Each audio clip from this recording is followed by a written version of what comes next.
사무엘상 21장 1절부터 6절까지 말씀으로 보이지 않는 선이라는 제목으로 하나님 말씀 나누겠습니다.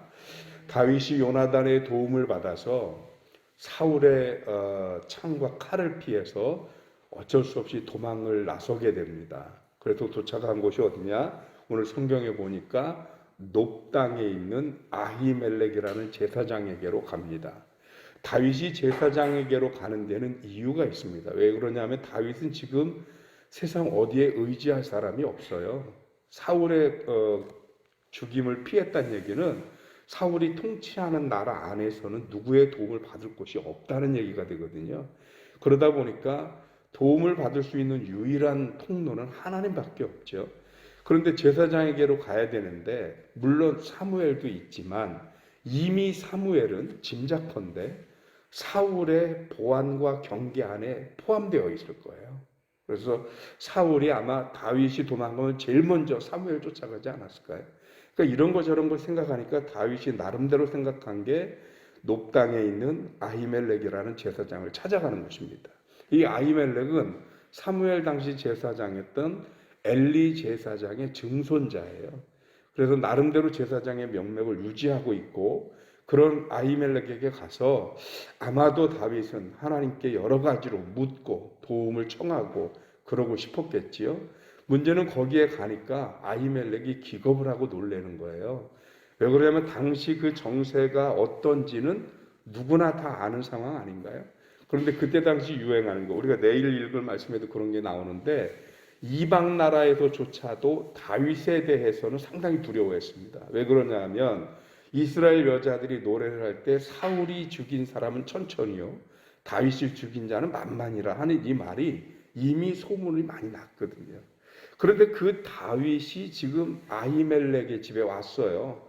그러니까 아히멜렉이 깜짝 놀라서 어떻게 네가 아무런 수행원도 없이 혼자 여기 왔냐 이렇게 물어보는 거거든요. 근데 그렇게 질문하는 아히멜렉에게 다윗은 그 아히멜렉을 구실을 대서 안정을 시킨 다음에 가장 먼저 요구한 게 뭐냐? 사울을 피해서 도망간 자기 자신과 그 함께 동행했던 소년들, 다른 말로 자기의 수행원들, 그들이 배가 고파서 사흘 동안 아무것도 못 먹었거든요. 그러니까 먹을 것을 구합니다. 그때 제사장이 뭐라고 얘기했냐면 보통 떡은 내게 없고 즉 일반적으로 해먹는 떡은 없고 강단에서 물려낸 떡, 이스라엘 사람들은 진설병이라 그래서 반드시 하나님의 전에다가 이스라엘 12지파를 상징하는 떡 12덩이를 올려서 한 주간 동안 하나님 앞에 진설을 했다가 일주일마다 그걸 바꿔줍니다. 그래서 새로운 떡을 올려서 1년 내내 하나님의 제단에는 떡이 떨어지지 않아요. 그런데 일주일이 지나면 그 떡을 물려내는데 이 물려낸 떡에 대해서 이것만 가지고 있다. 그런데 이 떡은 아무나 못 먹습니다. 원래는 제사장만 먹는 떡입니다. 그런데 만약 그렇게 배가 고프고 힘들다고 하면 이게 제사장만 먹는 떡이기는 하지만 너희 중에 만약에 여자를 가까이 한 사람들이라면 이 소년들이 가까이 안 했다면 그것을 전제로 너희에게 줄 수 있다. 이 얘기를 하는 겁니다. 이건 굉장히 중요한 얘기를 하는 거예요. 무슨 얘기냐면 그 떡이 특별해서 제사장만 먹는다가 아니라 하나님의 전에 드려졌던 떡이 물려진 것이기 때문에 이 떡이 거룩하니 제사장이 그것을 먹는 것은 오직 제사장만 먹어라가 아니라 제사장은 이미 뭘 했어요? 정결례를 했어요. 부정함을 닦아낸 사람들이란 말이에요. 그래서 그 하나님의 거룩한 떡을 먹을 수 있다라는 얘기가 되는 거예요. 그런데 만약에 너희들이 부정함이 없다면 제사장만을 위한 게 아니기 때문에 너희들에게도 이 떡을 주어 먹게 하겠다라는 거거든요. 이게 지금 이 분위기를 제가 쭉 설명드린 이유가 뭐냐? 지금 이 다윗이 두려운 아히멜렉이라면 자기 목숨을 건지기 위해서 뭐라도 이렇게 좀 던져주고 자기는 살 길을 찾을 수 있는 그런 상황이잖아요. 그런데도 그런 절체절명의 순간, 어쩌면 다윗과 지금 이 아히멜렉 사이에 묘한 긴장의 기류가 흘러가고 있는 이 순간에서조차도 아히멜렉이 뭘 얘기하는 거냐면 우리 이스라엘 사람들에게는 또 하나님을 믿는 신앙 가운데에는 설령 네가 내가 적이고 원수고 서로 싸우고 긴장하고 대치하고 나는 제사장이고 너는 장수고 뭐 이런 것이 있어도 반드시 지켜야 하는 기준, 보이지 않는 선이 있다. 그게 뭐냐? 하나님의 제단에서 물려나온 이 거룩한 떡은 아무나 먹는 게 아니라 성결한 사람만이 이 떡을 먹어야 되는 거. 이게 하나님의 룰이다. 이거를 얘기하는 거예요. 그렇게 얘기를 했음에도 불구하고 먹고 안 먹고는 이제부터 네 마음. 그러나 나는 분명히 말하지만 이스라엘 사람들은 이것을 지켜야 되는 선이다. 이 선이. 그래 지금 얘기를 하는 거예요. 그랬더니 다윗이 뭐라고 그래요? 우리가 사흘 동안 여자를 가까이 하지 않았고 그리고 보통 때라도 여기 있는 소년들이 그 정도는 지킬 수 있는 사람들이지만 지금같이 이렇게 긴박한 때에 우리가 그런 거에 한눈 팔릴 일이 없습니다. 그러면서 그 떡을 먹기에 부족함이 없다라고 얘기를 합니다. 그랬더니 제사장이 그 떡을 내줘서 이제 다윗과 그 일행들이 그 떡을 먹고 굶주림을 면하게 되는 거죠. 여기서도 다윗이 자기가 힘이 있고 지금 권세도 있고 임금의 사위이기도 하고 이스라엘의 장수이기도 하기 때문에 완력으로나 힘으로도 뺏을 수는 있어요. 그런데 다윗도 지금 뭐라고 얘기하는 겁니까? 그 이스라엘에 보이지 않는 선, 그 지켜야 하고 그리고 유지해야 하는 그것을 얘기하고 있는 거잖아요. 네, 그 기준을 제가 압니다. 그런데 그 기준에 미루어서도 우리들이 부족함이 없으니 우리들에게 그 떡을 주십시오 라고 지금 다윗이 얘기하고 있다는 거죠. 이렇게 함으로써 다윗도 뭘 얘기하는 거냐면 하나님과 이스라엘 백성들 앞에서 자기가 지켜야 할 선을 절대로 허물어뜨리지 않는, 정말 어떻게 보면 제3자적 입장에서 다윗의 이런 모습을 볼 때마다 뭘 느끼냐면 야, 다윗이 리더는 리더구나. 임금감은 임금감이구나. 이런 생각이 들거든요. 하나님이 다윗을 그냥 선택한 게 아니구나. 이런 보이지 않는 선을 지키려고 저도 애를 쓰고 있구나라는 게 느껴져요.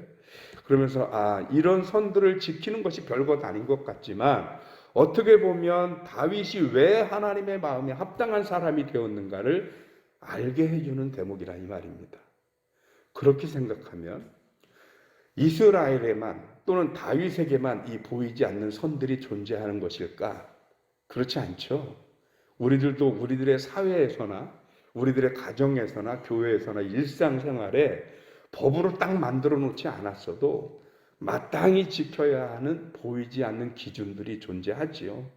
아버지와 아들 사이가 그렇고 아무리 가까운 사이라도 부부 사이라도 그렇고 형제지간에도 그렇고 그래서 나름대로 그래서 우리나라도 그런 게 있잖아요. 식사 자리에 가서 밥을 먹을 때도 뭐 그게 율법전서에 실려 있는 건 아니지만 제일 어른이 숟가락을 들기 전에는 다들 앉아 있지 않습니까? 그러다 보니까 진풍경도 벌어져요. 누가 제일 어른인지 애매할 때. 그렇죠? 얼마 전에 저희 그 형님 친구분이 수요일 저녁에 우리 교회로 오셔서 저는 그분이 형님 친구분이니까 제 친형의 친구분이니까 그분이 저보다 윗분이다 이렇게 생각을 하잖아요. 근데 그분은 제가 목사니까 저를 또 더 존중하는 거죠. 둘이서 밥을 먹게 됐어요. 근데 말은 안 하는데 서로 상대가 숟가락을 들기를 기다리느라고 한 거의 1분 가까이를 밥을 못 먹는 거예요. 밥이 나왔는데. 나름대로 그 보이지 않는 선을 지키려고 애를 쓰는 거죠. 그 1분이 지루하거나 어색하지 않았습니다. 왜냐하면 저는 속으로 즐거운 상상을 했어요. 이분도 신앙생활 하는 분이기 때문에 목회자에 대한 존중을 하시는구나. 나 또한 내가 목사이긴 하지만 그분이 우리 친형님의 친구분이기 때문에 제가 그분을 존중해 드릴 수밖에 없어서 그래서 피식 웃으면서 그냥 드시죠. 그러면서 같이 동시에 숟가락을 들었던 기억이 납니다. 이게 우리 사회에 또는 우리 시대에 보이지 않는 선들이에요. 여기에도 보면 성도는 성도에게 지켜야 할 보이지 않는 선이 있고요. 직분자는 직분자들에게 지켜야 할 보이지 않는 선이 있어요. 그것들을 지켜나가는 그것이 별것 아닌 것 같아 보이지만 법을 어기는 건 아니거든요. 그거를 범하는 게. 그런데도 그거를 지킨다라고 하는 것이 사실은 법을 어기는 것은 아니지만 마땅한 도리라고 하는 것입니다. 사람이라면 마땅히 지키고 어른이라면 또 마땅히 지키고 또 자식이라면 또 마땅히 지키고 이런 도리와 선들이 있다는 거죠. 근데 이 선이 무너지기 시작하면 뭐가 되냐? 질서라고 하는 것이 사라지는 거죠. 서로를 향한 배려가 사라지는 거고요. 그 보이지 않는 끈끈함이 사라지게 되는 거죠. 어쩌면 눈에 보이는 법만 존재하는 세상이라면 세상 참 야박할 것 같아요. 그런데 눈에 보이지 않는 이런 선들이 우리 사회를 지탱하는 힘인 것 같아서 그것들이 오히려 더 세상을 살만하게 아름답게 해주는 것은 아닐까. 신앙생활할 때도 마찬가지 같습니다. 우리가 예수를 믿고 신앙생활 하면서도 우리들이 지켜야 할 선들이 우리 신앙생활에 있어요. 가끔 어렵죠. 힘든 일, 시련 만나죠. 그래도 우리가 하나님 앞에 불평할 때도 그 불평에도 보이지 않는 선은 존재하지 않을까. 힘들어서 하나님 앞에 떼쓸 수는 있고 힘들어서 하나님 앞에 눈물로 부르짖을 수는 있어도 감히 그 하나님을 대적할 수는 없는 것이고 그 하나님을 저주할 수도 없는 일이고 보이지 않는 이 선을 지킬 때 하나님이 그들을 하나님이 보시기에 합당하였더라 라고 말씀하시지 않을까. 오늘도 우리가 이 월요일 아침을 시작으로 또 이 한 주간의 삶을 시작할 겁니다. 그러면 우리가 이 한 주의 삶을 살면서 생각지도 않았던, 우리가 머릿속에 그려보지도 못했던 그런 수없이 많은 상황들을 앞으로 우리는 또 한 주간 맞닥뜨리게 될 것 같아요. 그런데 그때 과연 우리는 어떤 삶의 자세를 취해야 하느냐라는 것인데, 그때 우리가 삶의 자세를 취할 때 바로 이 보이지 않는 선들을 지켜가는 자세를 취해야 하는 것이 아닐까. 기가 막힌 일, 코가 막힌 일도 다 당할 텐데 그래도 그 자리에서 성도다움의 선을 지켜가고요.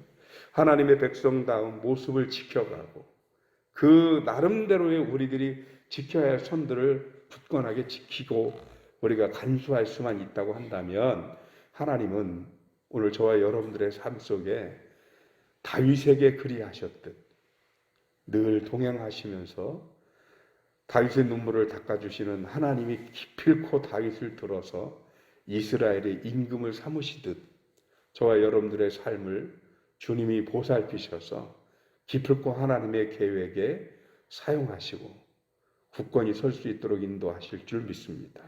기도하겠습니다. 하나님 고맙습니다. 크신 은혜 주셔서 이 아침 우리를 향한 하나님의 선하신 계획과 동행하심을 봅니다.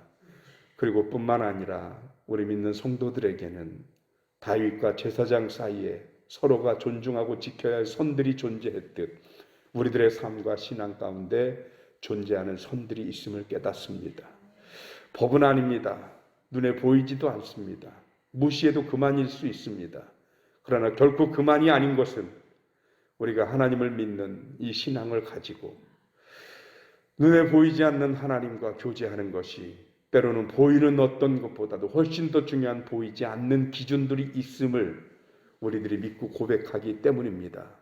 오늘 이 아침에도 우리가 하나님을 믿고 섬기는 이 마음이 우리 눈앞에 또 우리 삶에 끊임없이 다가오는 이 보이지 않는 선들을 지키고 존중하면서 성도다움의 모습을 지켜갈 수 있게 하여 주시옵소서. 그런 모습을 통해 하나님이 세우시고 하나님이 함께 하시고 하나님의 능력과 권세를 우리들에게 허락하시는 그 놀라운 기적을 경험할 수 있도록 주님 도우시고 함께 하여 주시옵소서. 월요일 아침입니다. 사랑하는 성도들이 한 주간의 삶을 시작할 때 또다시 마음으로 결단하고 새로운 한 주를 맞게 하여 주옵시고 이 한 주를 살아가면서 우리들이 겪어야 할 아직 경험하지 못한 그 많은 사건과 순간들이 하나님과 동행하며 승리할 수 있는 시간들, 순간들이 되어지도록 주님이 함께하여 주시옵소서. 사랑하는 성도들 가운데 병원에서 치료받고 있는 성도들이 있습니다. 하나님 지키시고 회복시켜 주시옵시고 특별히 윤희상 권사님을 회복시켜 주시어서 다시금 우리들과 기쁨으로 신앙생활할 수 있도록 하나님의 놀라운 능력을 함께하여 주시옵소서. 또한 하나님 마음의 질고와 늘 하나님을 향한 눈물의 기도가 있는 성도들을 위해서 기도합니다. 하나님 들으시옵고 저들의 마음에 평안을 허락하여 주시옵시며 저들의 눈물을 닦아 주시옵소서. 주 하나님의 크신 은총이 이제 코로나로 인하여 어려움을 겪고 있는 모든 성도들 가정가정에 하나님의 크신 은혜와 축복을 허락하시기를 간절히 바라옵고 감사드리며 우리 주님 예수 그리스도 이름으로